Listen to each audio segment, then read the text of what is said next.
review proposals for changes to properties located within the city's 7 historic districts and buildings designated as local landmarks, as well as to hear nominations for new historic designations and conduct other preservation-related business, consistent with Article 11 of the Land Development Code.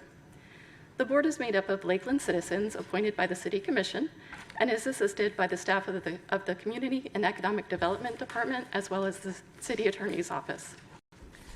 The first meeting consists of the Historic Preservation Board agenda, where business of the board is handled, including recommendations of new historic designations. The second meeting consists of the Design Review Committee agenda and involves acting on recommendations from staff regarding certificate of review applications for major work proposed to properties within the historic districts or local landmark buildings. The Design Review Committee is a standing subcommittee of the Historic Preservation Board. In accordance with city protocol regarding the COVID-19 pandemic, face coverings must be worn while attending the meeting. Public input is welcomed for items on the Design Review Committee's agenda, and we invite everyone who wishes to participate to be heard. We do ask that speakers be concise and avoid repetitious comments, and we thank you for your interest and participation and ask that all mobile devices are silenced at this time. And with that, I will turn the meeting over to our chair, Mr. Dan Fowler. Good morning, everybody. I would like to call to order the February 25th, 2021 Historic Preservation Board meeting. And we will begin with our roll call. Dan Fowler is present. Lynn Dennis. Here. Landis Fleming. Here. Christopher McMatchin. Here. Jeremy Moses. Well, he's absent, correct? That's correct. Yeah. Christopher Olson. Here. And Cesar Perez. Here. Welcome. Melinda Rinker. Yep, here. Me, Linda. Melinda. Melinda. Why is it M.E.? Because my parents were strange. Oh. Michelle Sylvester. Welcome. John White. Present. Okay, we certainly have a quorum. Are there any changes or to the minutes, or do we have a motion to approve? I would move to approve the minutes of the January meeting of the Design Review Committee. Nope. And the Preservation Board. Second. We have a motion and a second. Any discussion? All those in favor of approval? Aye. Opposed? The minutes are approved. Old business. Yes. Mr. Chair, I believe that's my item. If you don't mind, I'm going to just take off this for a second. Emily and I had been having some discussion about the fact that when the Design Review Committee reviews an application, that is a quasi-judicial process, and under the city's code, it's a final decision when the Design Review Committee, in particular, when you decide to reject an application. What the code says is that an appeal of that decision is actually taken from the DRC to the HPB. So it's this group that would review the appeal, and then after that it goes to the courthouse if they don't like it. And so because it's quasi-judicial in nature, we were discussing maybe adding a few provisions to the rules of procedure to bring it more in line to what the city's other quasi-judicial boards do and how they conduct business. In particular, swearing in of witnesses. There's no case law that requires the witnesses to be sworn in a quasi-judicial process, but there is some case law where the courts have questioned whether or not the testimony that is provided when testimony is not under oath, whether or not that's competent evidence. So it kind of it's not a clear thing in the case law, but it's something that we could easily button up and just add to our procedures, and then we wouldn't have to deal with that question. There's a couple other things too. When I was looking at our rules, that we may consider addressing if I get the direction from the board to do so, and it's regarding the witnesses and members of the public. I know that the DRC, it's our common practice that if members of the public are here, that they are allowed to speak on an issue, and there is a statute, and I'm trying to remember the number from memory. I believe it's 286.0115 that talks about people testifying in land use matters, which that's what this process is, a land use process.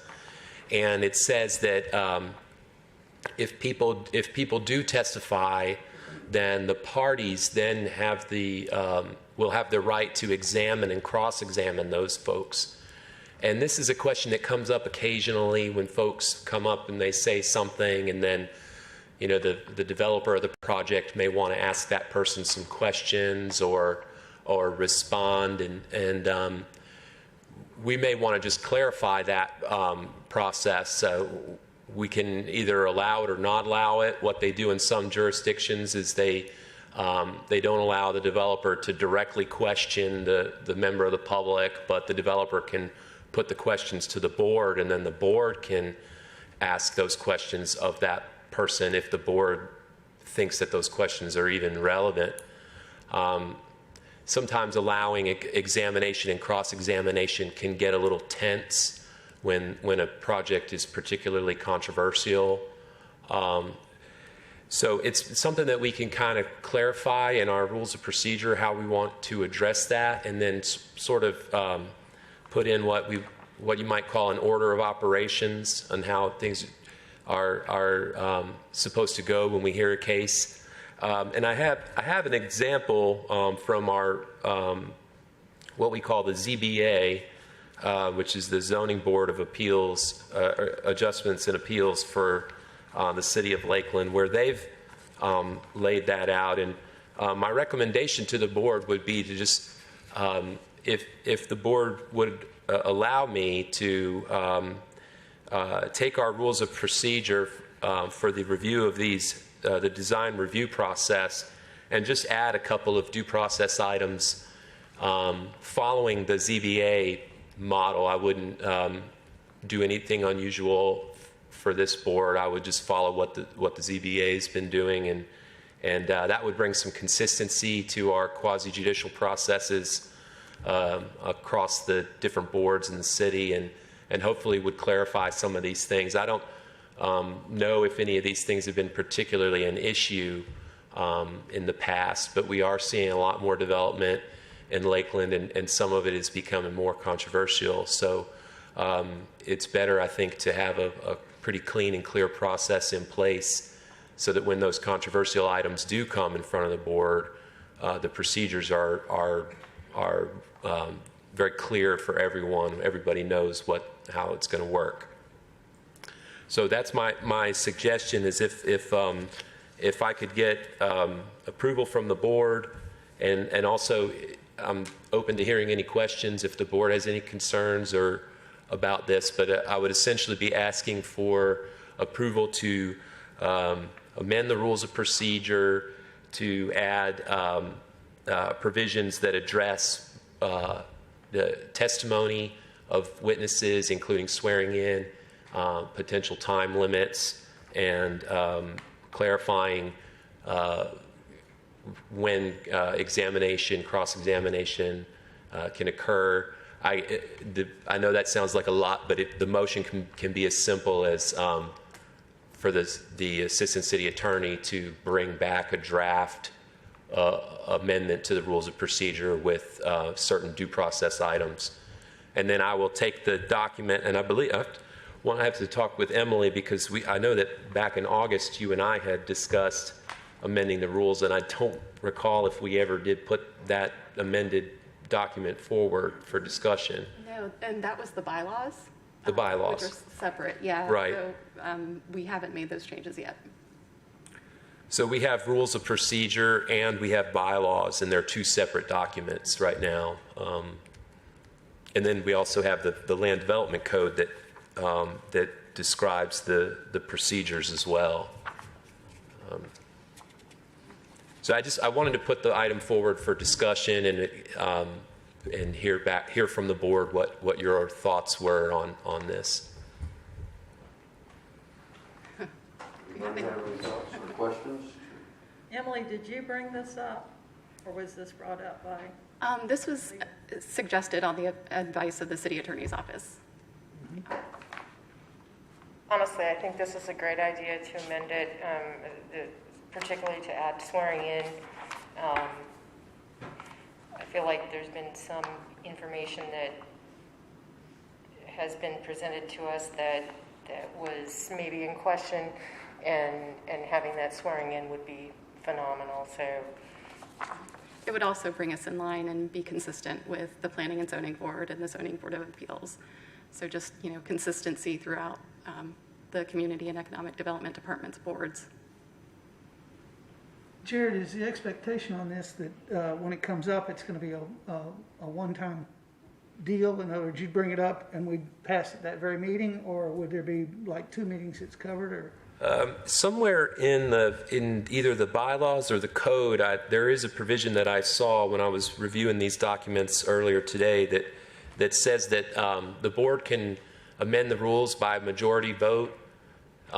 There's no limit to that, so you could amend the rules as often as you like. But what it also goes on to say that it won't go into effect until the following meeting. So. These are living documents that we can tweak as needed, but we can't amend them and then apply them in the same meeting, the new changes. So I would bring my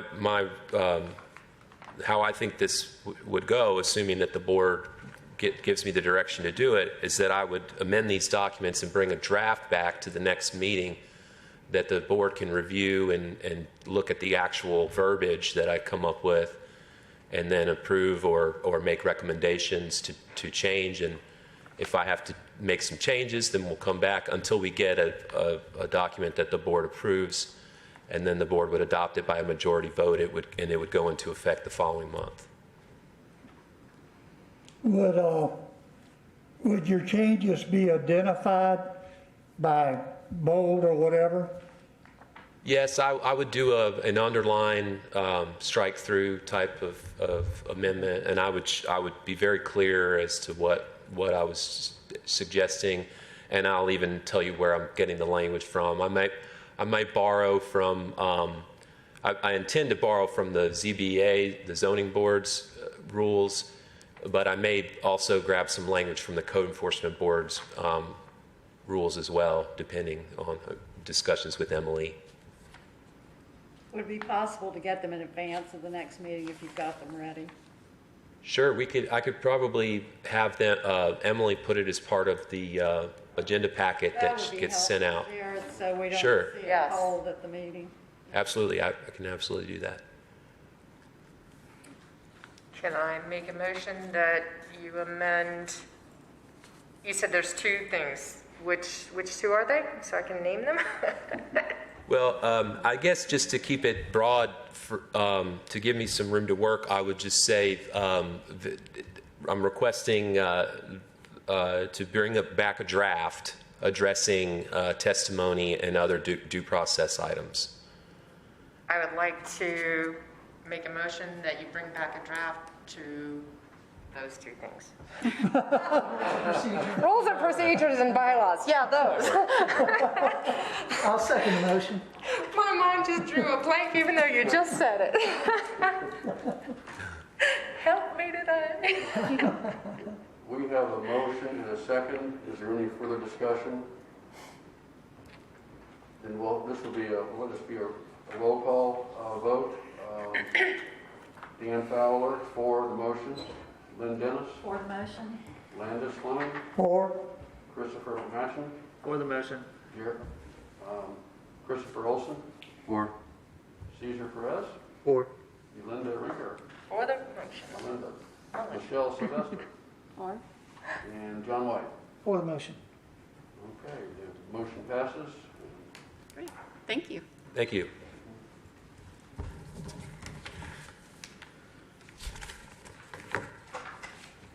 Okay, new business. We have two new members to welcome, Cesar Perez and Michelle Sylvester. Welcome to the board. What quadrants, if you will, do they represent, Yes. that sort of thing? So Cesar is an architect with Strawn Trout Architects, so he'll be some more architecture knowledge on the board. He was very interested in joining the board. Michelle Sylvester is a resident and homeowner of South Lake Morton, and she's actually undertaking a second rehabilitation on a historic home on South Boulevard. So she's well-versed and very interested too, so we're very grateful to have their service. Thank you. Well, we'll welcome your service. That's wonderful. And when the policy workshop for board members and staff, a remote meeting? Yes, so at last month's meeting, I had mentioned that, replacement windows for historic buildings and new windows in new construction have been kind of a contentious issue. And I think that it's time that that the board have a workshop to discuss policies concerning windows. And we can hold it remotely because no final action will be taken place at that workshop. It will just simply be to discuss policy and where the board wants to go from here. The last time the board met to discuss replacement windows and new windows was back in 2007, so it's been a little while, and I think it's a topic worth revisiting. I would be glad to schedule this. I just need to know, and perhaps I'll just send an email out and kind of poll you as far as what time or time of day or day of the week is better for you. So if you're all in agreement with that, then I will proceed to schedule that. Now, that sounds wonderful. Is it somewhat related to the letter that we received from the historic, Yes, from the Dixieland neighborhood. Dixieland Historic District? Yes. Okay, so that was, I was looking at that. Now, this discussion would also, or this meeting would be open to the public, would it not? It would be open to the public. It would be advertised and so forth? Yes. Okay, so, It's not necessarily a public hearing, but yes, certainly the members of the public can tune in and watch. okay. Right. And, yeah, related to that letter, Sorry. I thought I shut that down. Sorry. it's okay, I did it last month. Related to that letter, I guess the historic Dixieland Historic Neighborhood is making some suggestions and that sort of thing. I think it would have been wonderful had they been with us when we were rewriting the new preservation ordinances. They were. Were they? I met with them prior to beginning that project, and did solicit input. I think it's just one of those things that several houses have been rehabbed in Dixieland recently, and so it's being brought to their attention. They didn't really see it as an issue before. Okay. So yeah, it's just a timing thing, I believe. Yeah. So, yeah, there was, but, okay.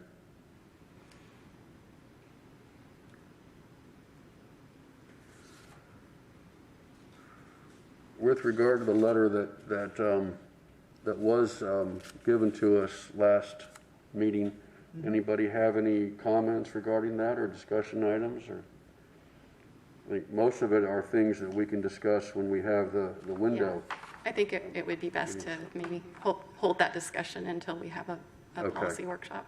Okay. Do we have any other new business to come before the board?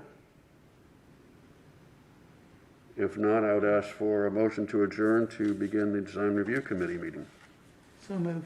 Second. Motion and a second. All in favor? Say aye. Aye. Opposed? We are adjourned for the design review. Thank you. And now we will call to order the meeting of the February 25th meeting of the Design Review Committee and take roll call. Lynn Dennis, here. Dan Fowler, Here? Landis Fleming, Here?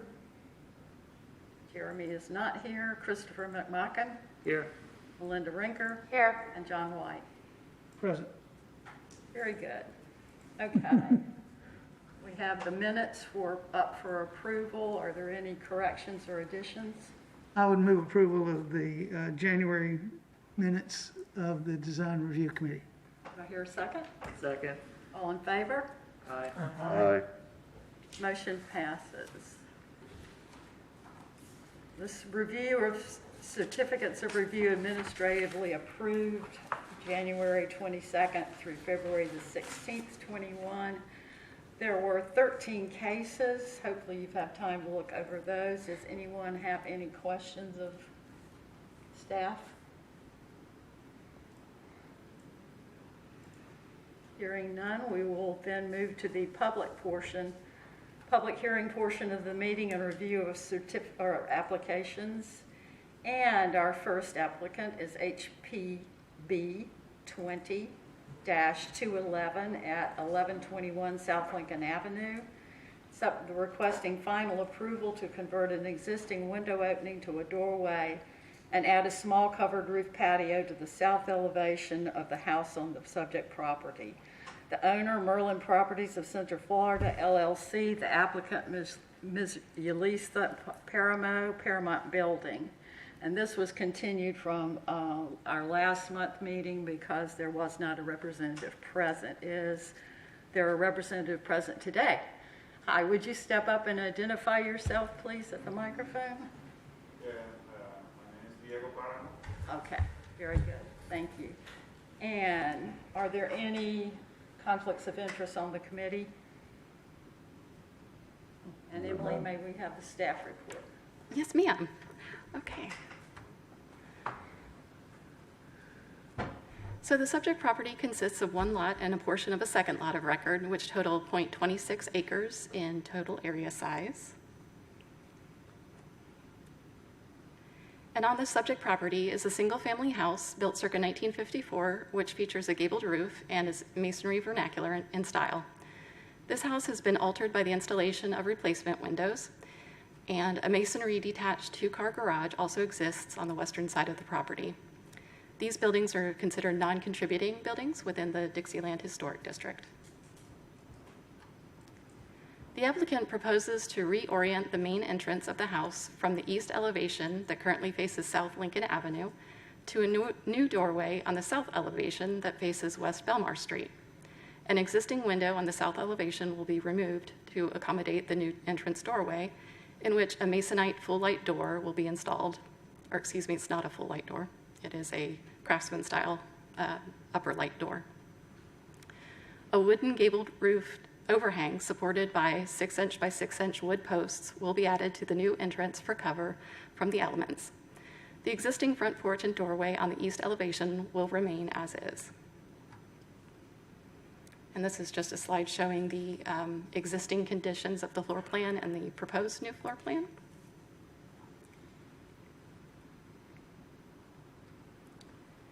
This request originated from the applicant's request to the city's planning division to split the property along a proposed new property line running north to south, and also to meet the city's land development code regarding both the zoning district development and subdivision regulations. Splitting the subject property will create a new parcel, which the applicant may use for the construction of a new single-family house in the future. The site plan for the proposed lot split has been found to meet front entrance, lot dimension, building setbacks, and parking requirements by planning staff, and will require that the property be given a new address reflecting West Belmar Street. Additional work was included on the application for this request and will be administratively reviewed and approved by staff separately following the approval of the primary request by the Design Review Committee. This additional work includes the demolition of the existing concrete block detached garage on the property, construction of a new 10-foot wide driveway on the north side of the property, installation of a metal storage shed in the rear yard of the property, and relocation of the existing electric meter from the south elevation wall to the west elevation wall of the house. And this request was evaluated using the guidelines referenced.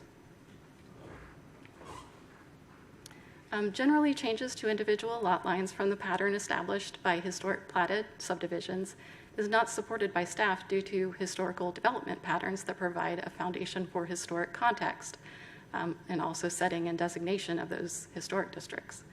However, given the change in lot orientation found in the George subdivision west of South Lincoln Avenue, as compared to the Dixieland subdivision east of South Lincoln Avenue, and the variation of orientation of buildings in this area, the splitting of the subject property along a non-plotted lot line can be supported. And alterations to non-contributing buildings may be offered more flexibility than contributing buildings in terms of consistency with the standards and design guidelines, but alterations must not affect the architectural integrity of adjacent contributing buildings or diminish the historical character of the overall historic district. While staff finds that the proposed reorientation of the front door from the east to south elevation will not adversely affect surrounding contributing buildings or the character of the Dixieland Historic District, this alteration could be done in a way that is more compatible with the masonry vernacular character of the house. And so staff did make recommendations to change this design. First was that an overhang, or the overhang gable end, should be clad in sawtooth vertical siding, similar in dimension and profile of that existing on the gables of the house, and install a French or full light door on the existing doorway on the east elevation of the home to convey the appearance of a secondary doorway. After the agenda packet was published, the applicant did submit a new rendering showing their interpretation of what staff was recommending. So this slide shows that. They have enlarged the gable overhang and added that sawtooth cladding. Again, this was given to me, or after the agenda packet had already been sent out. So with that, the staff recommendation is that final approval of the request should be given with the following conditions. And again, that the overhang gable end should be clad in sawtooth vertical siding, and that a French or full light door should be installed on the east elevation doorway to convey that secondary appearance of a secondary doorway. And that is all I have, Madam Chairman. Thank you. Good. Mr. Paramore, would you like to add anything to that? No. No. Okay. Are there any public comments on this particular application? Committee, any comments or discussion? Just a question, Emily. Will this affect the address for the particular parcel, or will it remain Lincoln Avenue as it's? It will affect the address. A new address will be given that reflects the West Belmar Street. Mm-hmm. I should have closed the public comment section if there's any further discussion among committee members. Any questions of Emily or the applicant? I have the same question, concern that I had last month when reviewing this. As a canopy or a element for the front entrance of a home, I feel that the scale of it is not significant enough, if you will, to show it's the main entrance of the home. I mentioned it looks more like, the scale is more like a back entrance to a home. And I would like to see that that element, the porch, widened to make more of a proper scale statement for this home. More like the original entrance, size-wise. Yes, exactly.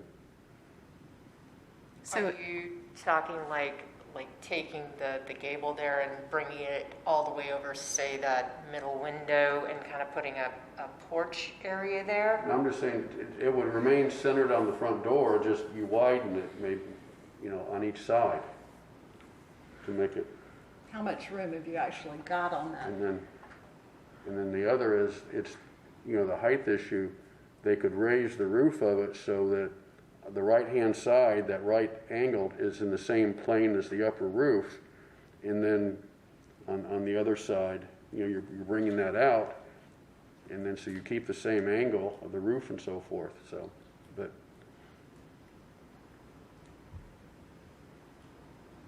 just, follow me? Yep. would you like to ask Mr. Paramo to address that? Had you given that any thought, Mr. Paramo? If you could come speak in the microphone so we're recording. Yeah, I understand that. I think I can make the front entry wider to cover the window, and then to the left, and then make the door with the lights on the side to try to make a wider and bigger front entry, like porch front entry. You want to do that? I would advise against adding side lights to the door if, Yeah, you want a side or no, front I door? would say no side lights, yeah. No, he was just saying move it to the Just side. wide, okay, yeah. I misunderstood. Oh, the lights on the side? So you don't see any issue with enlarging it to look more on scale as what currently exists? No, it's okay. Yeah, I mean, I'm not talking about changing the door width or No, it's that just rough opening or extending anything, it's the just the element that's built out, the roof, the covering of that front porch. Gotcha. The door can stay where it is. Exactly. Yeah, just the porch, make it Yep. wider, Yep. and to cover the window, to make a wider, Doesn't need to go as far as. Doesn't even have to go Oh, that no, far. no, Keep it maybe, centered over the door.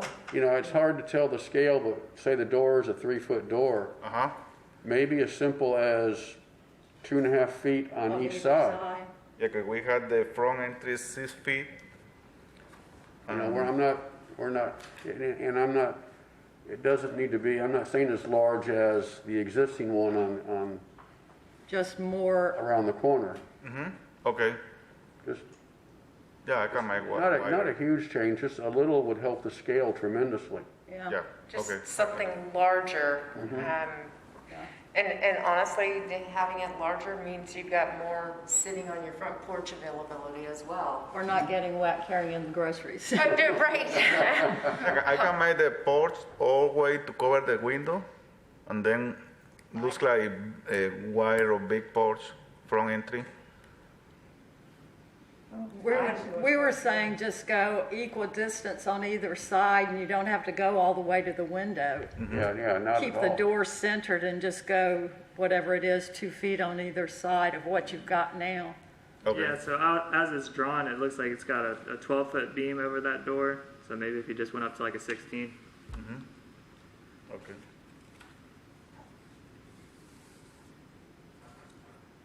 Okay. Yeah, Yeah, we can do that. okay. Very good. Thank you. Any other comments, questions from the board or committee? Okay, thank you, Mr. Perriman. Do I hear a motion? I would make a motion to approve these revisions to the home contingent upon widening the new front porch, equal distance each side, going each side from the door. Then how do I, say at least 24 inches each side of the door? I think that would give the scale. Is there a second? Second.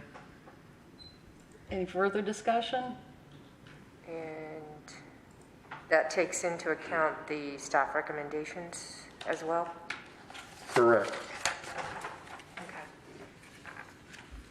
Okay, if there's no further discussion, I call the question. All in favor Can I? I'm sorry. I'm sorry. That's Let me ask okay. a question. Are you expecting this to just go through staff review, then coming back? Yeah. Or, Yes, I think Okay. Emily can handle that. Mhm. okay, sorry. Okay, Good question. Yeah. So he doesn't need to come back to us, so, Correct, yes. yeah. Okay. Do you understand that just you go through Emily to speed things up? And was that's a minimum of 24 inches on either side of the door? right. Correct. Okay. Correct. Can go larger? Could It go could. larger if, Okay. yeah. It's Yes. just a minimum requirement. Okay, then we'll call for the vote. Len Dennis for the motion, or for approval. Dan Fowler, For approval? Landis Fleming, For, Jeremy Moses, or no, he's not here, Christopher McMacken, 4. Melinda Rinker, 4. and John White. For the motion. Thank you, Mr. Paramo. We think that will look very good. Thank you.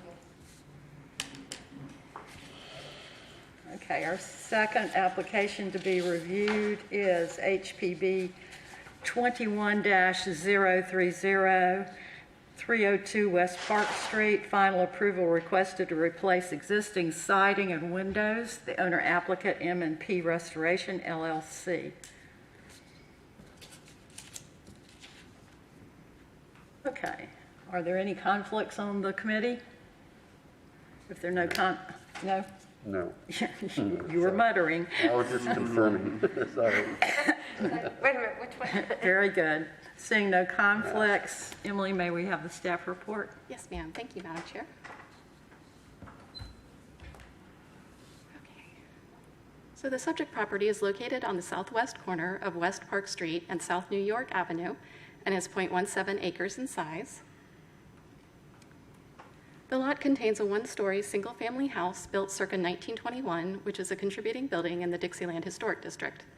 The architectural style of the house is craftsman bungalow, which is expressed by a gable roof pierced by a brick chimney, a full-width hipped roof front porch supported by tapered columns on brick plinths, exposed rafter tails, wooden drop-lap siding, and wooden double-hung sash windows with a 3/1 divided light configuration.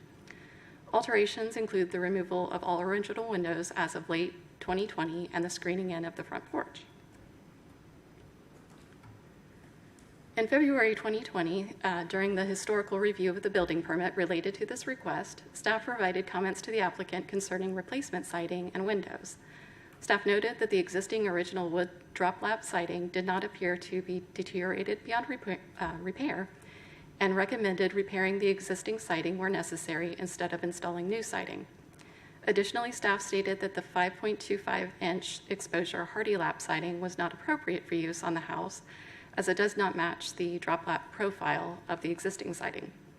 Staff advised the applicant that the new siding required approval by the Design Review Committee, and staff also advised the applicant that replacement windows must match the design of the original windows, which had 3 vertical panes of glass in the top sash and have exterior mounted muntins or grid. On March 19, 2020, the applicant revised the building permit to exclude the replacement siding and clarified the window specifications. As a result, certificate of review HPB 20-039 was administratively issued by staff on March 23, 2020 for the replacement windows for the subject house, as well as a replacement front door. The standard conditions pertaining to replacement windows concerning exterior mounted muntins matching the grid pattern of the original windows, a recess of at least 2 inches for each window unit, and a vertical mullion between paired or grouped windows were clearly stated on the certificate of review. And while not stated on the certificate of review, replacement windows matching the opening size of original windows per the design guidelines is a presumed condition for all replacement windows in historic buildings. On January 6, 2021, staff received a complaint from a Dixieland resident concerning the replacement windows on the subject house that did not appear to meet historic district design guidelines. A stop work order was issued, and the applicant was advised by staff to seek Design Review Committee approval for the non-compliant windows. In addition, the applicant stated that the existing siding was too damaged to repair and requested administrative approval for its replacement. Staff reminded the applicant that replacing all siding of the entire house does require DRC approval. So the staff report contains additional background on 3 previous similar projects that the applicant has completed in the Dixieland neighborhood, which also concern window and siding replacement. These projects received staff and/or committee approval, although they used replacement siding, windows, and window trim that are not in compliance with the design guidelines, some of which resulted from oversights made by city staff. This slide shows the houses at 123 Hunter Street on the top and 701 West Belmar Street on the bottom. And the photos on the left show the condition of each house before the work was done by the applicant, and the right side photos show the after appearance.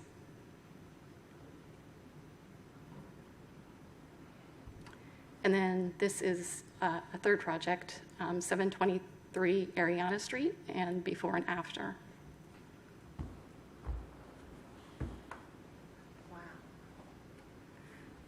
Okay, so this request was evaluated using the guidelines referenced. Original windows and siding are character-defining features of a historic building, and the installation of replacement features that do not match the appearance of an original feature can adversely affect the architectural integrity of a building. Staff finds that the replacement windows do not appear to match the opening sizes of the original windows, specifically that many of the windows appear to be too short, and one of a pair of windows is missing. Additionally, replacement windows are not recessed into the wall plane as the original windows were, and instead project from the exterior wall surface. The replacement windows also do not feature an upper sash with exterior mounted muntins, matching the 3 light appearance of the historic windows. And finally, all window trim and casing has been removed, which is beyond the scope of the work approved by Certificate of Review HPB 20-039.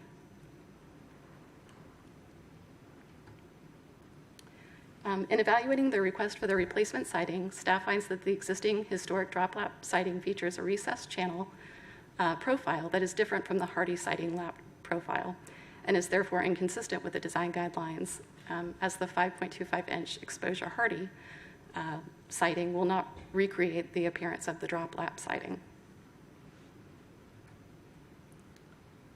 So staff recommends approval of the request with the following conditions to be reviewed and approved at staff level prior to permitting. Number 1, use replacement windows that have the following characteristics. Box frame windows of the same dimensions of the original windows are suggested, which will provide a recess into the wall plane similar to the original windows that were removed. Windows must have an upper sash with a 3 simulated divided light and exterior mounted muntins. Paired windows must have a vertical mullion in between the window units in a similar dimension as the original windows. And all window trim must replicate the original in dimension and include a drip edge, header, sill, and apron. And number 2, retain and repair the existing siding with in-kind materials or replace with drop-lap siding matching the profile and dimension of the original siding. Thank you, Madam Chair. Thank you, Emily. Okay. Is there a representative present on this application? Would you have anything to add to this? If you do, please step forward, identify yourself, and tell us what you'd like us to hear. My name is A.J. Makeda. I'm the builder of record. A couple of things, I guess, even in the prior meeting that was discussed, and I want to address, is consistency. I think when it comes to windows, the current board is even still discussing what to do with windows in the Dixieland area. Also, this window workshop. So this isn't clearly identified, and from the previous pictures that we had up of the houses that we've done, permitted, completed, and finished, you'll see that the same style windows are being used, and it's in the same historic area, and they're not only being approved for us, but they're currently still being approved for apartments and other things that are going up, as well as some new construction that's going up. So I guess, midstream in this and it may be part of that letter you guys received to be, I guess, held and brought up to what may be a new window requirement is, almost as a punishment where something was approved. Now, as far as the grid lines, those we have no issue with in doing. As far as the window sizes being different, that's because of the interior plan change that was approved by the building department. So it's kind of hard to have a large double window in a small bathroom when the interior structure of the building has been changed and modified and approved. And same thing with siding. You can see all of these pictures. That's hardy lap siding. And it's approved in one house in the same historic area. I'm not sure why we're going to approve one design and not the house next door. It's a consistency issue at this point. And so moving forward, if the window workshop comes out with a more precise requirement for windows, I think that'd be nice to know up front going in, whether they're going to be required box windows, fin windows up front before the windows are purchased and installed. And it just makes the process better for everybody. And nobody's here at this point midstream in the game when funds have been used and spent, and now where do we go? And prior projects, are similar. The house will, I think, blend in just fine, no different than the rest of these projects. So, with that, I guess I leave it in your hands, but hopefully we do the right thing here. Thank you. Any Are there any questions? public comments?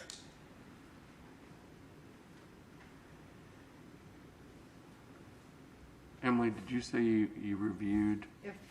Just 1 minute, let me move from public comments and we will then close it for board consideration. If there are no public comments, we will move to close the public portion and board discussion.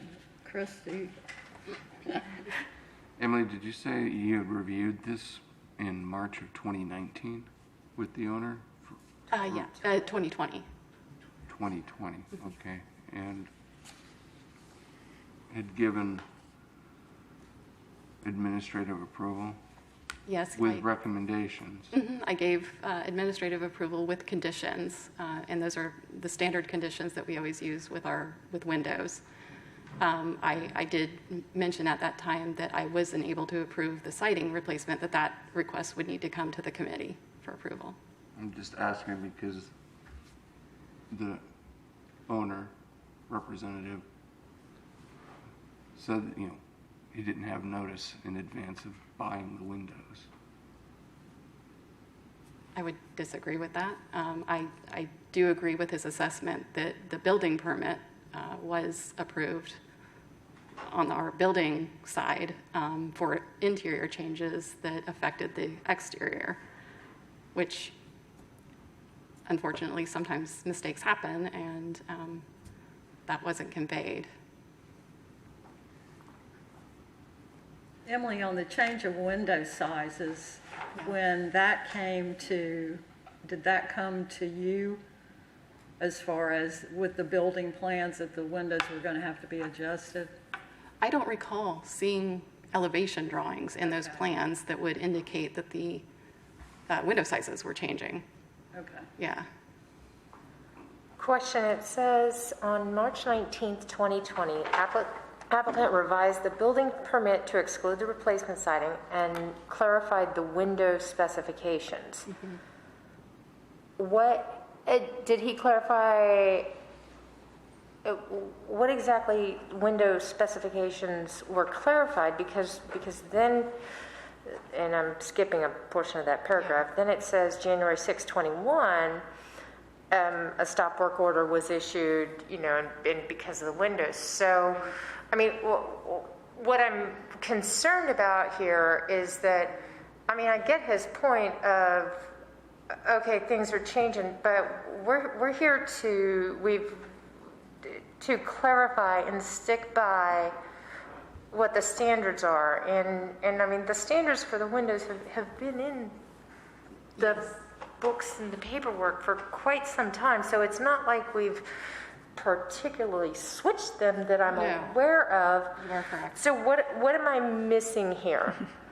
We have a situation with the building department seeing new plans and not catching it's a historically Yeah. significant building. There was some oversight on city staff's part. Yeah, so with this then he's particular- got building approval and basically they're saying tacitly that, okay, change the size of the window because the use of the room is different and you're. But That's where- by changing the size of the window, they didn't approve changing the style of window. Right. Like the style of window didn't change. Right. That was one of the issues that was brought up in the complaint was they were changing window sizes. And was like on these other ones, sorry, windows are my passion. On these other ones, other houses that have been renovated, was this same issue happening then? Is this like a repeat, like, oh, I got away with it before, so now I'm going to get away with it this time? And there were exceptions granted to the applicant for these other homes.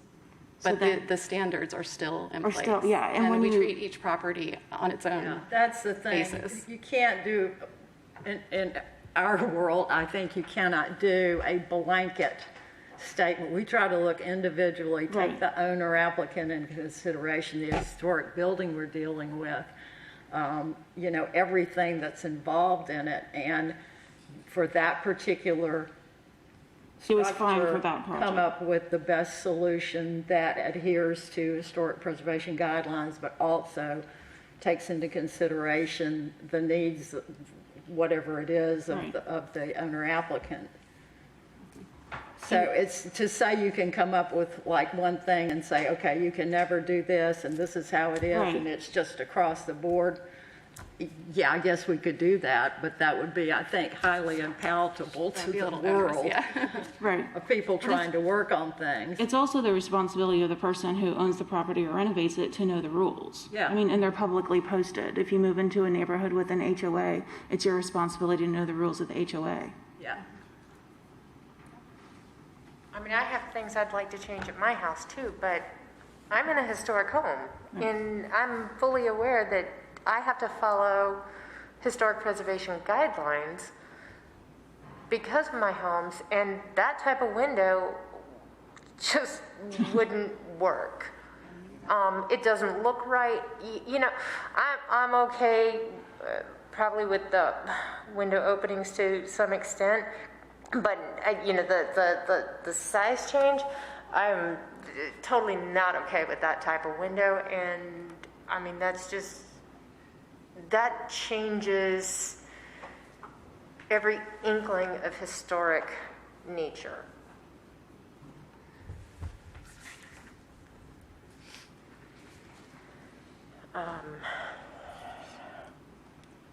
Dan, do you have anything? I'm wondering what I'm missing here. In reading the summary of background information, February 2020, during the HRC review, the requirements included new windows must match the design of the original windows, et cetera, et cetera. Yeah. It doesn't get clearer than that in my mind. When you go to building department permit approval, the building department is just looking at Florida building code requirements, mostly related to proper approval for wind resistance and that sort of thing. They're not looking at the historical elements of that window. So, but in any event, what is proposed here significantly changes any feel of the original feel of the historical character of that home. In my estimation, so. Agree Yeah. wholeheartedly. Let me speak. Sir, If you don't mind, so you're in the microphone. Thank you. If you go back to the old window, or those grids on the upper are going to be installed on the current windows. So the window look will be the same. The trim around the windows that you see there in white will be installed, just like it has been in the other windows. And those windows that are there are not set in the middle of the wall. It's a framed wall and the windows are set to the outside. You're comparing two pictures that are not complete with one another. When you take the new windows and you assign the grids, the two vertical grids to the top sash, you're going to get the same look window. When you assign the trim around it, you're going to get the same look of that window. And it will look just like that when you put the grids on it. What you're looking at is an incomplete product. But those grids will be put in, the trim around the windows will be put in, and the product will look as is. It appears, though, that you've actually done away with the two windows on the left-hand side of the picture there, and that you've reduced two windows to one in the case of each of the other pairs of windows. I can understand perhaps the question about the bathroom, but I'm not sure why the one in the middle is now one window instead of two. Right, we'd have to pull up the floor plan, and I don't think that's in any of the documents here to see what the changes were on this floor plan on the inside, because it was a complete gut and rebuild. So the windows don't line up, the existing windows don't line up with the interior new approved floor plan. So the windows are spaced based on the new floor plan and the new rooms within the house. If you were to try and keep these same windows in the same location, they might be in the middle of a wall. I'm thinking we need a floor plan. Well, here's my question. I'll put it to maybe Jared. The building, he's gotten building approval for his design, okay? They're saying, okay, you can do this. Well, yeah, there's quite a bit of legal issues raised in this, and just to address that one directly, that would be a question of vesting, is how we would call it in the law, and whether or not that approval from the building department would vest him in the right to build according to that plan. My opinion is that the answer to that would be no, and it would be for the reason that Mr. Fowler pointed out, is that the building department, that review is a separate review, and the review of this committee is still required for significant exterior alterations in a historic district. So simply because the building department reviewed that plan against the Florida Building Code does not somehow waive the requirements of the design guidelines. So they both have to be approved. Now, whether or not that plan impacts his ability to maybe deviate some ways for practical reasons from the guidelines, that's a determination that the board regularly makes, that, whether or not it's justifiable to reduce the size of these windows because of the practical issues of the floor plan. But that, I guess, leads to another legal issue here about the burden, and the burden is really on the applicant to show to the board why it's necessary to deviate from the design guidelines. So I think if the floor plan is the reason for making this change, and the design guidelines do require things to be replaced of like kind, then the applicant needs to put forward the floor plan for the board to see and make those determinations. There was another vesting issue that was raised about the workshop and the potential change to window requirements.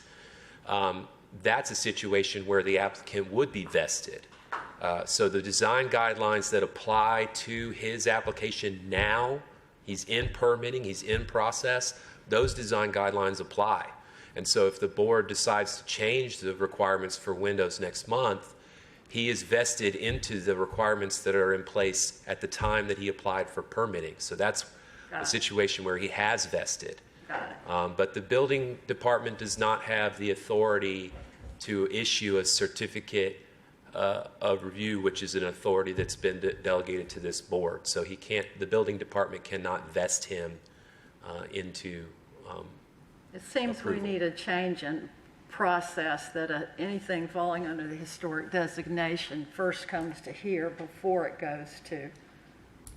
Obviously, Building. we don't like making mistakes. Occasionally it happens, and it sounds like there was a mistake made. I mean, it's an unfortunate situation, especially when it costs somebody money. But there's not much I can say about that. Well, but that we need to understand that that's what's happened here. May I also ask, I guess, when we submit plans through E-Track-It to the building department, which also go to Emily Foster, and it shows the elevation, it shows the floor plan, it has everything that the building department, does the historic not look at that floor plan until this stage to see the window changes, to see the sizes? Because on those floor plans, it has the inside layout and all elevations. So it's clear on that, and it should have been caught or looked at that point, I would think. I believe everybody has access to the E-Track-It and those plans at that point to review it and say, well, no, these windows, you can't go from a double to a single on this side. We want to keep a double. At that point, it's paper. We can change, maybe move some rooms around and accommodate. But when it goes past that point, we get to this point, it's kind of tough.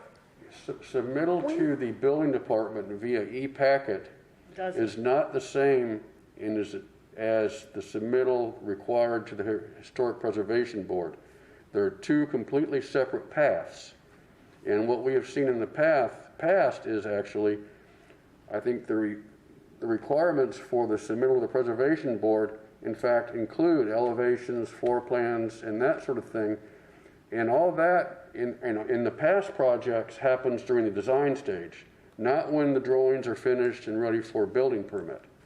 So there's been a disconnect there. I have no idea how it happened. But from what I see, this project was never completely submitted to the Preservation Board for our review prior to this work happening. So where did the plans go to that we submitted? Did you indicate you've done renovation work in historic districts before? I think where the disconnect came was that the building plans that came in were revised to exclude the siding, which requires the board's approval. Right. Staff can administratively approve window replacement, again, with all the conditions. I don't recall personally seeing a floor plan or an elevation drawing in the building permit. Now, that may have been my oversight, or that could have been something in our system that just didn't appear when I went to review the permit. It could have been a city mistake. So I would have to do further research on that end to give you a final answer. But I just wanted to add that for some sort of clarification. When was the building permit applied for? It was applied for in March of 2020. Okay, but in February of 2020, historical review of the building permit. I'm sorry, it was February. Okay. I'm getting my dates. Okay, so February 2020, the first page of this, during the historical review of the building permit, staff made the following comments requiring clarification and another review cycle for the building permit. Existing wood drop lap siding, yada yada, new windows must match the design of the original windows. So how do you not I mean, these windows are wholly inappropriate in this look. I mean, even with the muttons, I will learn these terms someday. You know, it's still the wrong kind of window. You're taking out windows, etc. So these don't have, where is it, the 2-inch, the lip, you know, the other things. How does what's on here that you were informed of not make you question what you're buying? Melinda, it just said this is an incomplete look. They have not applied the muttons to the upper. They have not boxed out. So that this is an incomplete picture. What this really focuses on is the change in dimensions of the window openings. I'm looking for the. And on that, I think if you read back, I think it just says that the windows will match. And that's what I'm getting to, is that once there's something, you know, matching and coordinating or being exactly the same. Matching, when you put the grids in and you put the trim around it, the windows will match. So really the question here is, the thing is concerning is the reduction in the number and size of the window openings, that kind of thing. But if you look to staff recommendations, 1A is box frame windows of the same dimensions of the original windows are suggested, which will provide a recess in the wall plane, yada, yada, yada. So at this point, staff is recommending basically, if I'm reading this right, Emily, the appearance, the window appearance, not necessarily the size, dimension, and location. Yes, that is correct. Okay, but go back to the picture where the close-up of the windows, right there. That window like sticks way out. Yeah, that's not recessed. Yeah. It's not recessed, the Minimum. minimum amount. So that window, I mean, can that window be used and make it that box window look? The trim would have to be fairly thick. yeah. If you go back to one of the prior completed pictures, you might be able to, same windows. And the windows on the right-hand side of the screen are the same windows that are being proposed for the current house on West Park. And this does not meet our guidelines as far as recess. As I put in the summary information for this particular request, the building final inspection was completed before the historical final inspection. So the historical final actually would have been failed had it been done first. Yeah, in a historical building, fin windows are not going to replicate the appearance of that historic kind of recessed shadow line look at all, even with the trim. I mean, that's... How many Right. windows are we talking here? Probably 10, 12 windows around the house. Okay. Can you go back to the yellow house? Which picture? That one. So on the plain wood over there, you've completely taken out windows. On the other sections, you've taken out the doubles. Are you planning on putting windows back, the extra windows back in? Or is this what you're wanting to accomplish?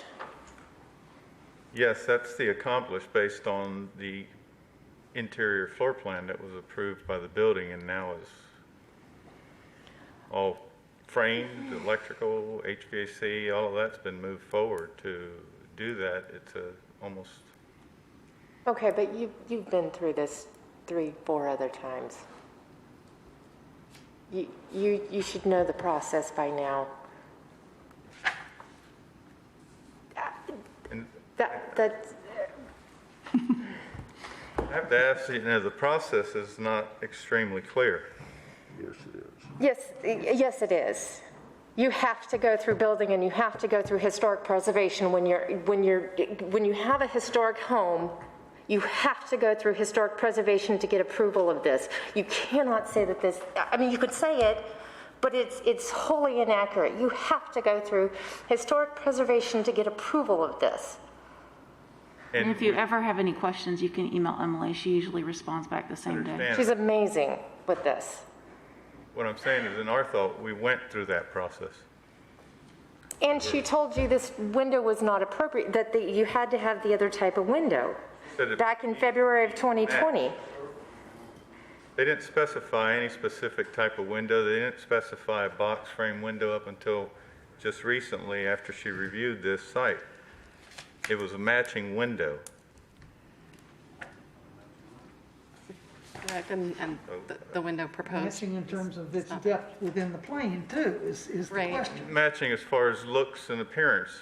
But it The- Size doesn't. and recess. It Those are all doesn't. Components. The recess is part of that.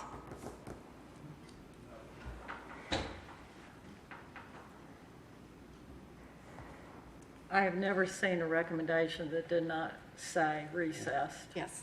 Yeah. I mean, we deal with that in new construction a lot because of the way new construction is built, that, you know, a flange or fen window will be installed with appropriate depth of trim. But for an existing historic structure, it's imperative that that recess be I built. think one of the things Emily and I discussed before this meeting on a phone call was, maybe applying a thicker trim around the windows to help achieve what you're looking for at this point.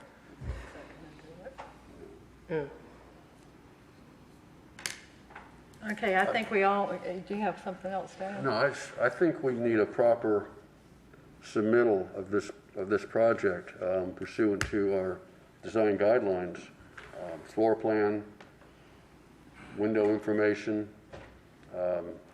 In this case, a section of the window profile would be very helpful, so we can properly take a look at the reasons behind these proposed changes. Can we make a motion to table this until this information is into us? I'd like to make that motion.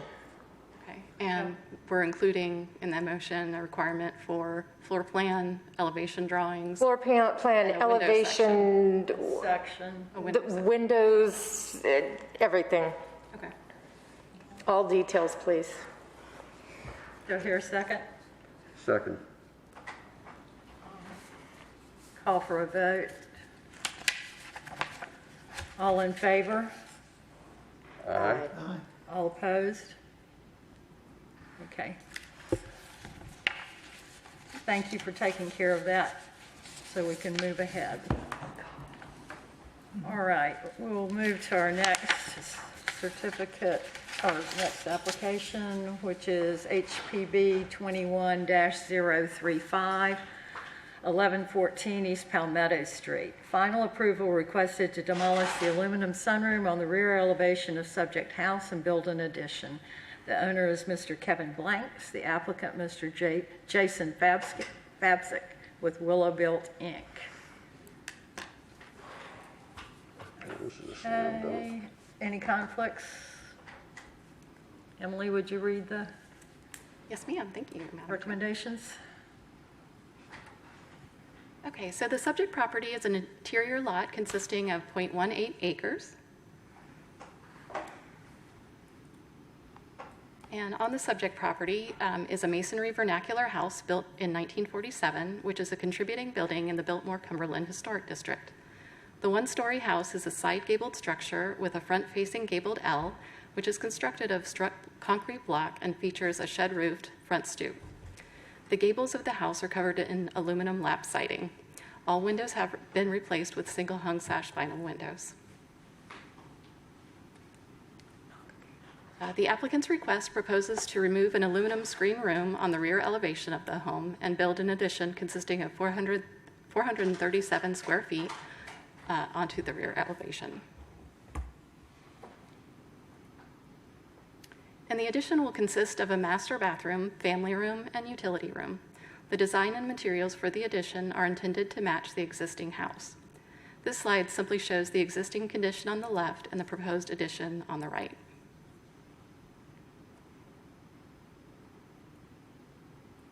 And then again, the side elevations of the new addition.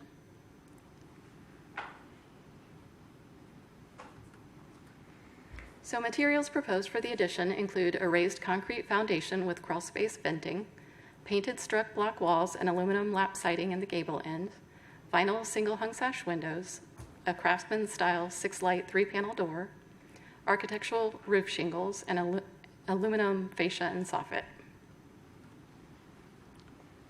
The site plan for the proposed addition shows building setbacks that comply with the urban form standards of the Land Development Code.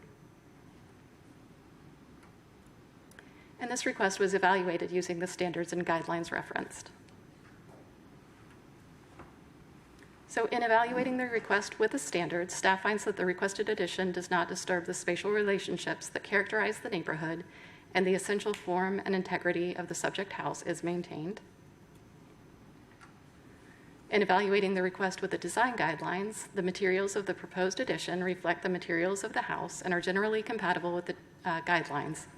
While aluminum siding is not an acceptable siding material per the guidelines, staff finds the use of aluminum siding in the rear elevation gable of the addition consistent with the other gables of the home and will not otherwise affect its architectural integrity or character of the historic district.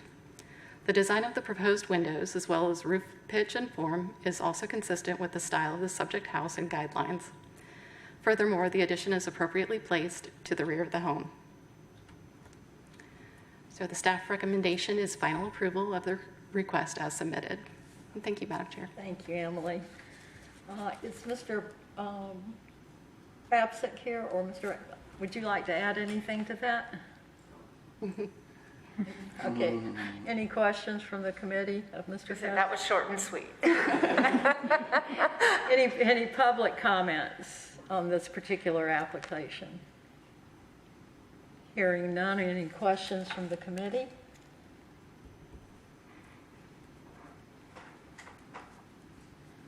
Okay, we close the public portion. Do I hear a motion? I would move approval of the request as submitted. Second. It's been moved and approved to approve with staff recommended. We'll take a roll call. Len Dennis for the motion. Dan Fowler. For the motion. Landis Fleming. Or Christopher McMacken. For. Melinda Rinker. For. John White. For the motion. Motion approved. Thank you so much. Thank you. Our next application is HPB 21-038, 711 College Avenue.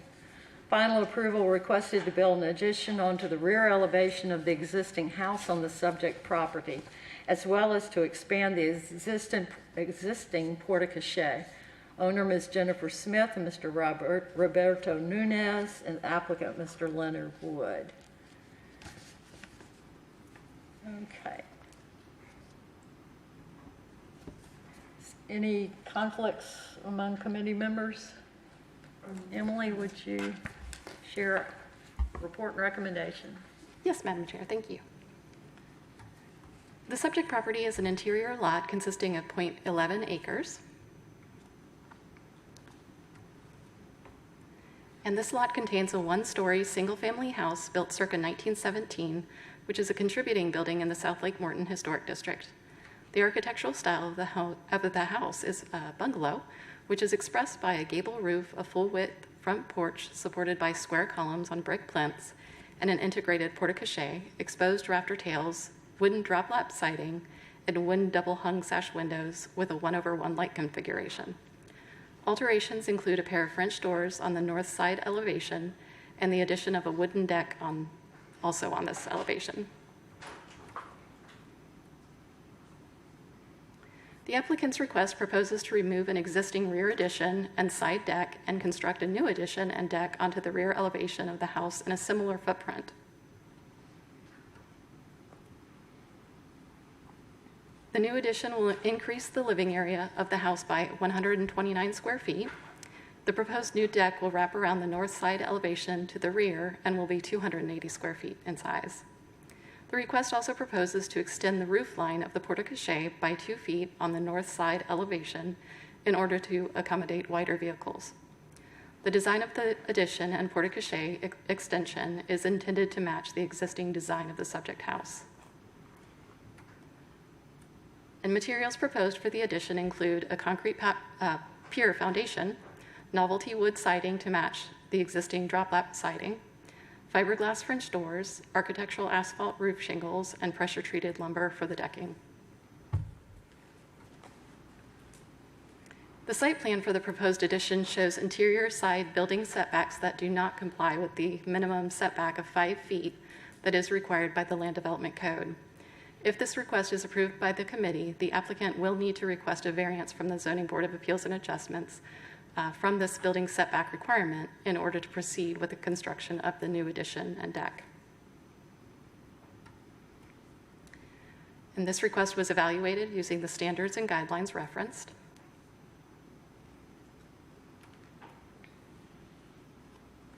In evaluating the request with the standards, staff finds that the requested addition does not disturb the spatial relationships that characterize the neighborhood, and the essential form and integrity of the existing house is maintained. In evaluating the request with the design guidelines, staff finds that the materials of the proposed addition reflect the original materials of the house and are compatible with the guidelines. The design of the French doors, as well as roof pitch and overhang, exposed rafter tails, and drop-lap siding, is consistent with the style of the subject house and guidelines. Furthermore, the addition is appropriately placed to the rear of the house.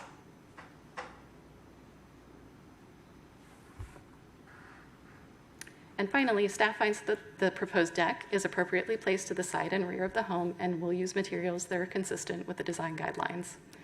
The expansion proposed for the porte-cochere will continue the form of the existing roofline and will not damage the historic relationship of this feature with the front porch and the house.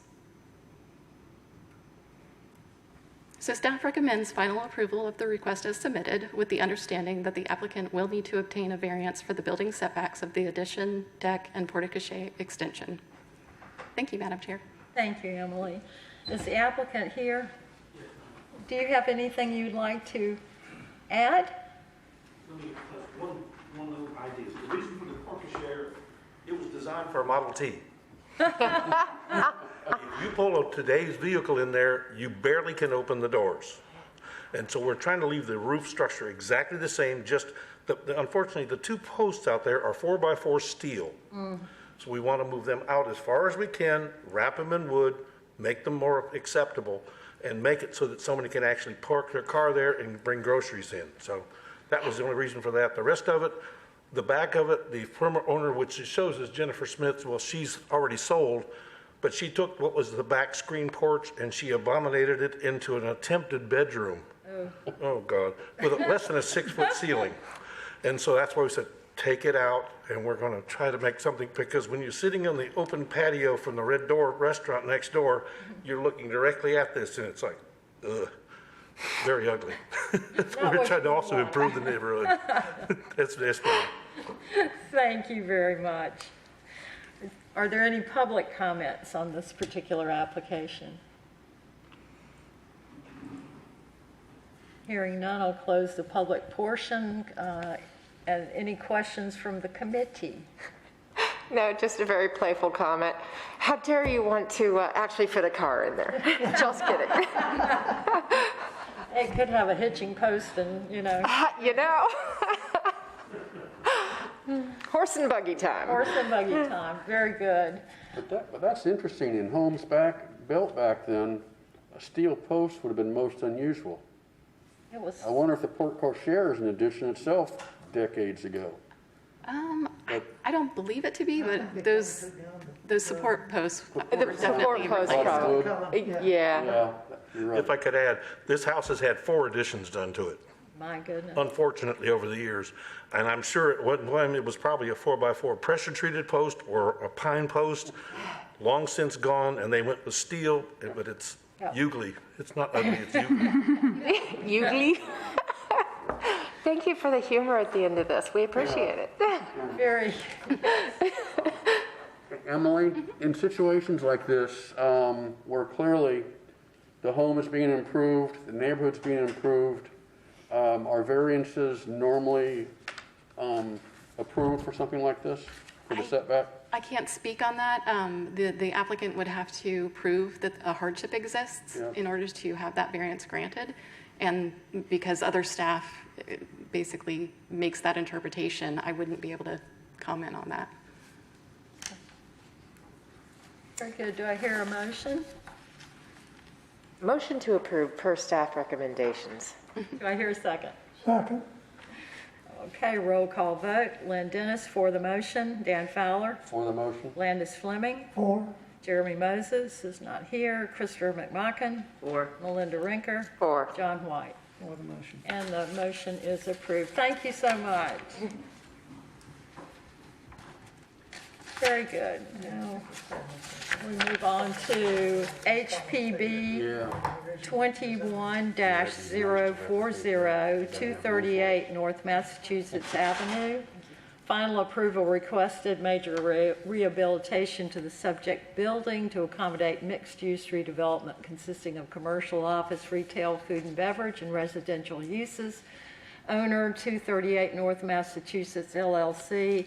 Applicant, Mr. John Kirk, Strong Trout Architects. Okay. Any conflicts of interest? Do we have one, perhaps? Just maybe. it's me.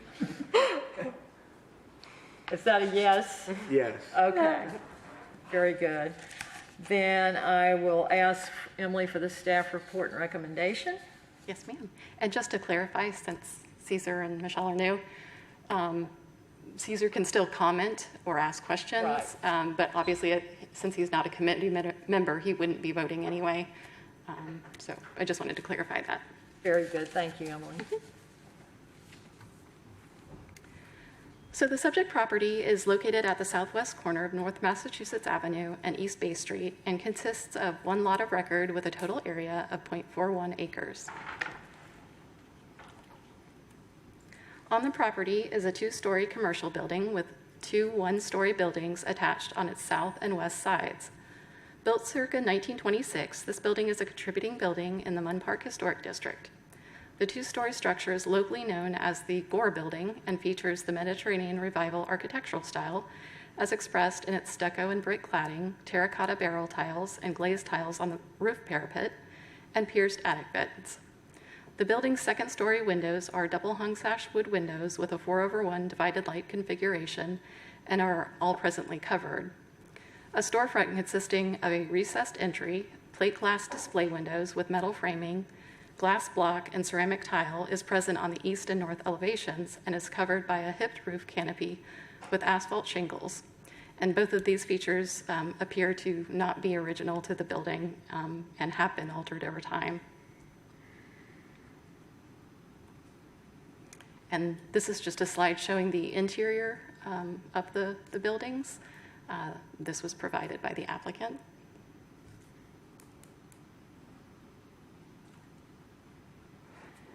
Quick question. Sure. Did this used to have like a kitchen supply place in it or something? Yes. Yeah. Okay, then, okay, thank you. Go Had ahead. many uses. Like, wait, which one? So the 2 one-story structures attached to the Gore Building are also clad in stucco with a variety of covered window and door openings and are considered non-contributing buildings within the Munn Park Historic District. And again, this is just showing you the back of the subject building along with surrounding buildings.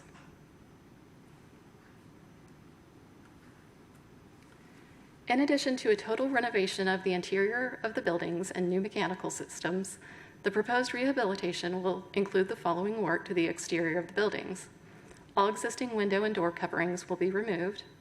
The hip roof canopy on the Gore building will be removed and replaced with a pre-finished aluminum flat canopy attached to the building by metal or cable stays. The second floor windows of the Gore building will be replaced with pre-finished single-hung sashed aluminum windows with a 3/1 simulated divided light appearance and similar size as the existing windows. New window openings matching the size and configuration of the original window openings may be added to the south elevation wall of the second story in the future. And the existing storefront of the Gore building will be removed and replaced by a new aluminum storefront with a defined brick and glass bulkhead, display windows, and transom windows. The storefront will be recessed on the northeast corner and north elevation of the building to provide, to provide outdoor dining space, but the support columns of the original storefront will remain. The arched doorway on the north elevation of the Gore building will remain, but a new full light door with arched transom will replace the existing door. Similarly, a new full light door with a transom and side light matching the new aluminum storefront will replace the existing entry door on the building's east elevation. On the one-story structure to the south of the Gore building, 2 new aluminum storefront windows and a glass entrance door with an aluminum flat canopy are proposed to be installed on the east elevation. New windows and openings matching the style of the Gore building's second story windows will be installed in the south elevation wall. On the west elevation, a new double door opening in similar design and materials as the other new doorways will be installed along with a new roll-up door to replace an existing roll-up door. And a 770 square feet portion of the building's west or rear elevation will be demolished to provide an area for the dumpster and 3 parking spaces that will also be accessible from Trader's Alley. To accommodate a potential rooftop patio on this building, a metal guard handrail may be installed on the roof, but will be stepped back from the existing parapet. And on the one-story structure to the west of the Gore building, the existing door and window openings on the north elevation will be removed and a centrally located recessed entry will be located on this facade. The entry will be enclosed with a decorative wrought iron gate and a signboard area will be located above the entrance. The west elevation of this building will be altered through the removal of existing windows and openings and the installation of 2 new aluminum storefront windows, as well as the addition of a gated outdoor seating area. So all 3 buildings will be repainted, and the barrel and glazed tiles on the Gore building and southern one-story building will be preserved and maintained. The exposed rafter tails on the south and west elevations of the one-story structures will also remain intact. And will not require review by the committee, building tenant signage and artistic murals are planned for this building project.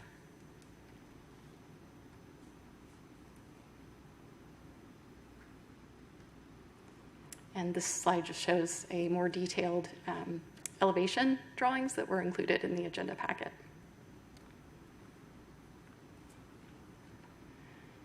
And this is the proposed first floor plan for all of the structures. Again, showing that recessed entry. And then the second floor proposed plan.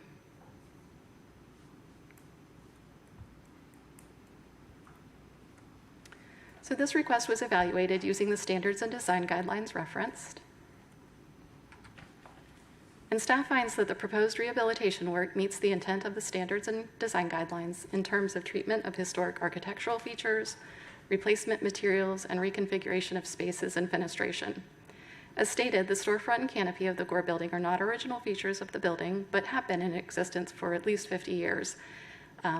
As neither of these features have a unique design or distinctive materials or are otherwise historically important, staff finds that these changes have not acquired historic significance in their own right. The design of the new aluminum and glass storefront restores the traditional functionality and visibility to the ground floor of the building and is appropriate in scale for the building. The proposed recessed storefront area provides a design strategy that will serve a variety of uses for the building and extend its useful life consistent with the design guidelines. Also, as evidenced by interior photographs, the original windows appear to be deteriorated beyond repair, and the replacement with windows in a similar size and light configuration is appropriate. The changes to the one-story structures attached to the Gore building are also found to meet the standards and design guidelines, as these structures are subordinate and simpler in design to the Gore building, as well as considered to be non-contributing. The proposed design for building signage is creative in reflecting the history of the building and appears consistent with the design guidelines for commercial signage, but will require a separate sign permit application and review. And artistic murals are exempt from design review for painted building surfaces. So with that, staff recommends final approval for the proposed rehabilitation with the following conditions to be approved by staff before building permit application submittal. Number one, verify that the original double hung sash wood windows have a 4/1 divided light configuration, and if so, use a replacement window with a 4/1 simulated divided light configuration. With exception to the storefront windows and door side light and transom windows, the replacement windows should be recessed to provide a shadow line and should not be flush mounted. All windows must have exterior mounted muntins or grids, and storefront windows and doors should have dimensional framing or dividing members. Number four, confirm the exterior paint palette and the finish of the aluminum storefront and window framing. And number five, signage will require an additional historical review and sign permit application. So thank you, Madam Chairman. Thank you, Emily. John, do you have anything to add?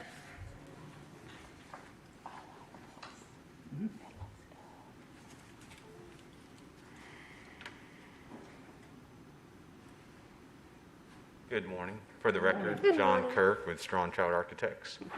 I don't really have anything to add to the overall presentation. I was just going to address or comment, ask some questions on the 5 conditions that were noted. The first, verify the original double hung sash windows have a 4/1 divided light. And they do, and I did see it in the picture. I think it was the second slide. The interior shot. Yeah, the interior shot. It shows the one window missing. Yeah, top right. The window to the right, that's facing the west. That has kind of the exterior screen element, but the one to the left is 4/1. And I did bring a thumb drive, but I don't think it's worth putting on. But it shows for all the existing windows inside that are intact are 4/1. Okay. There's 2 interior light wells that have a roof opening. Oh, okay. That doesn't have a roof, so it just leaks down to the window. That's why you see all the water damage. So, but anyway, it's 4/1. So I did want to confirm that for you. New architectural waterfall feature. Yeah, water feature right in the middle of the building. Yeah. Number 2, we would acknowledge that we would not, the windows would not be flush mounted, so there would be an offset from the exterior face of the wall.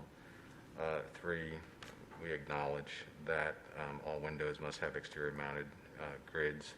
And I know in the past, I haven't spec'd a window recently. I know a couple of years ago they were having difficulties when they changed to the impact resistant glazing. So I don't know if they've been able to get some of those applied muntins for that glazing. Have they been able to? I don't know that. Okay. I don't know. I just know in commercial windows, PGT was one, was Okay. that they could not, with the to meet the energy code, insulated glazing, and I said impact resistant. It doesn't have to be impact resistant, but it's the insulated glazing. They were having a difficult time getting the applied muntins because they had double pane glass. So Okay. Interesting. that should be something that you might want to talk about in your window workshop Yes. as well. Yeah. Thank you for bringing that up. And that's just commercial windows? Yeah. Yeah, to meet the residential, it's not as stringent, Okay. the energy requirements for homes compared to commercial buildings. Okay. Alrighty. Thank you. So we acknowledge that, and we'll do research to make sure that we can get them applied to the Okay. exterior. But the intent would be they'd be an aluminum window with applied buttons on the exterior. 4, confirm the exterior paint palette. If you pull up one of the renderings, generally, it's really 3 separate structures. The 2-story, what we call the Gore building, and then the structure to the west and the structure to the south. They would all be painted generally white. The renderings show slightly gray. That's just to keep it a little loose and sketchy because things are still changing as we sign up tenants. But the intent would be white. All the storefront would be a dark anodized bronze color, which generally appears like a black color, very dark. And so that's what we would intend for the storefront. The single hung windows would be generally black or dark anodized bronze as well to get as close as we could to the storefront.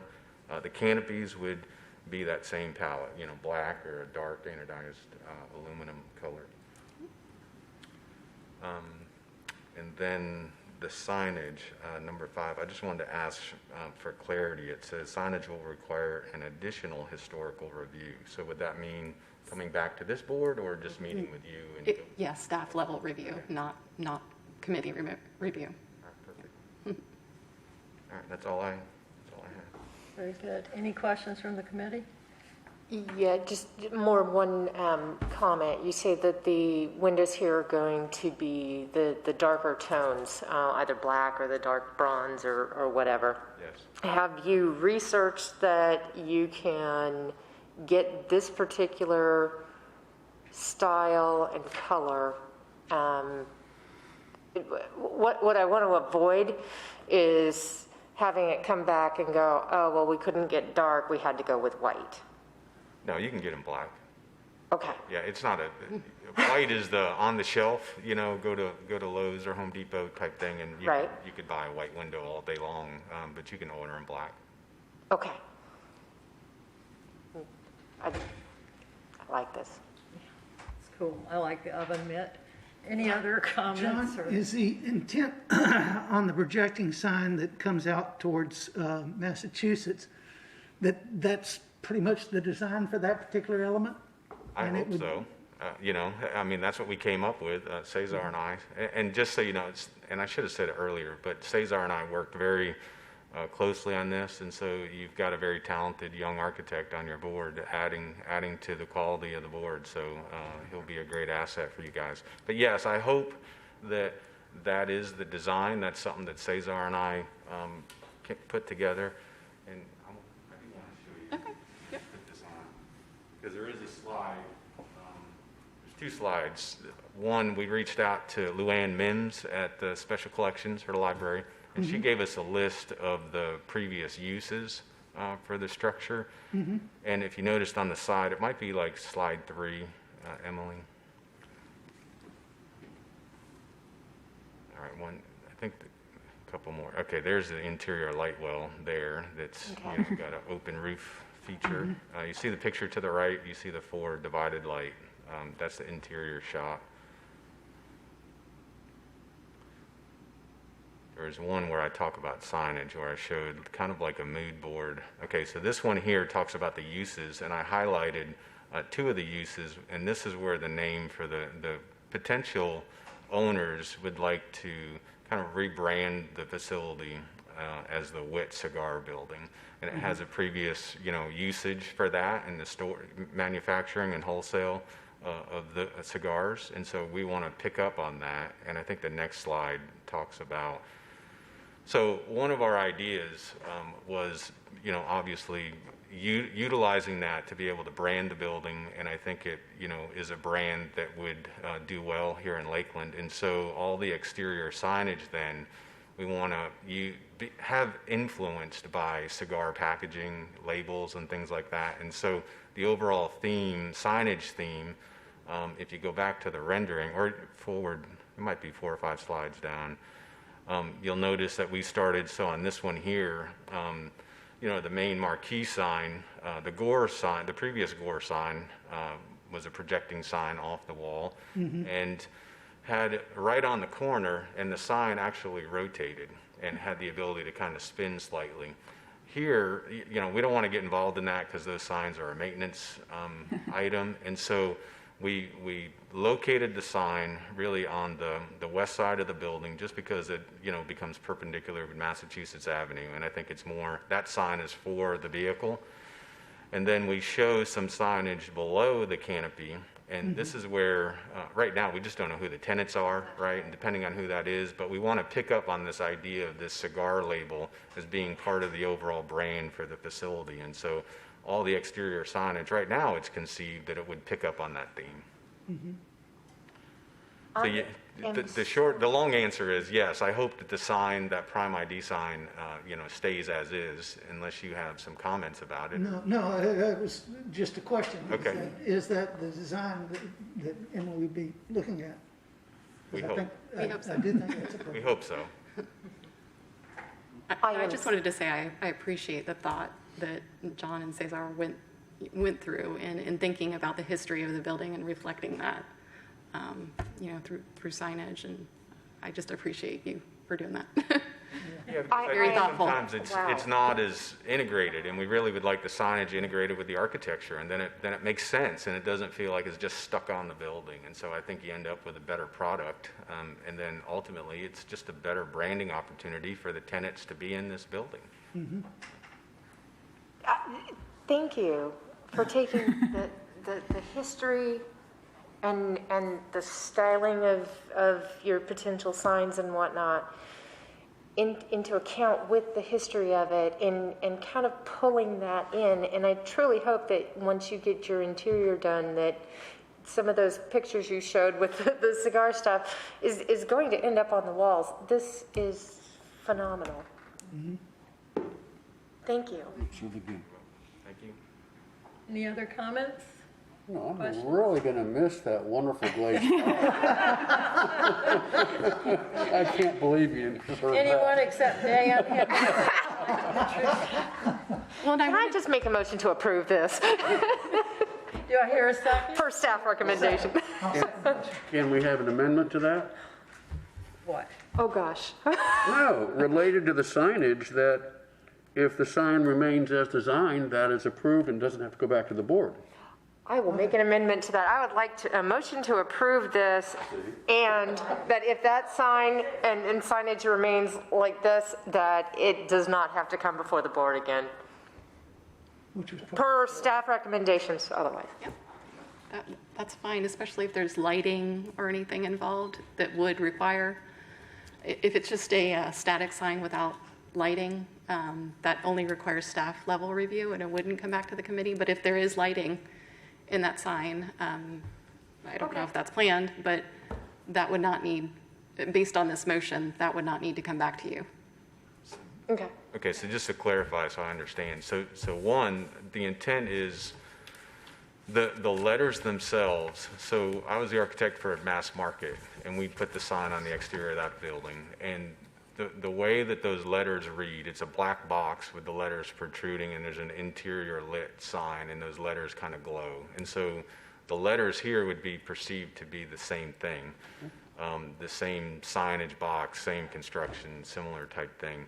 Now, it shows up green on the rendering, but it would be a light color where that would be internally lit, where that would have a light glow to it, and that's how it's conceived right now. So if you see the rounded part, kind of conceived as the end of the cigar, and then the triangulated piece is kind of the wrapper of a cigar as well. Those two pieces would potentially be internally lit. We haven't got that far down the road, but so to the point, that's how it's perceived, that sign would have some internally lit components. Now, as long as that doesn't change, I wouldn't come back to you, but just for clarification, I'm not coming back for the other signage, the applied signage. Right. Only if that sign changed, I would come back to the board. Correct. Okay. Yes. So we have a motion. Do I have a second? Second. Okay. Very well. Vote on the motion. Lynn Dennis for the motion. Dan Fowler. For the motion. Landis Fleming. For. Christopher McMacken. Or Melinda Rinker. John White. For the motion. The motion is approved. Great building. Nice work. Do something with that thing. Yeah, that's the prominent location. Thank you. Gore Electric Company as well. Nice work, Cesar. Was it? Wow. Uh-huh. Absolutely wow on that. All right, that I believe was the last of our, That's it. And I wanted to comment too that the recessed entry into that building, uses or utilizes one of our new design guidelines for commercial what? buildings. New guideline? That's included in our new Yeah, guidelines yeah. document. So this is a design strategy that can be used on downtown commercial buildings. That's very So, we'll see more and more of these, like the Oates Building where it's recessed and you have a covered walkway kind of Right, piece. yeah, we definitely Oh, yeah. could see. Nice, That's- At the pedestrian level, that's wonderful. Yeah. yeah. Okay, folks, as there's no further business that I am aware of, do I hear a motion for adjournment? No? Second? Second, no. Dan wants to stay. He can stay. All in favor, say aye. Aye. Opposed, nay. We are adjourned. Thank you, everyone. Thank you.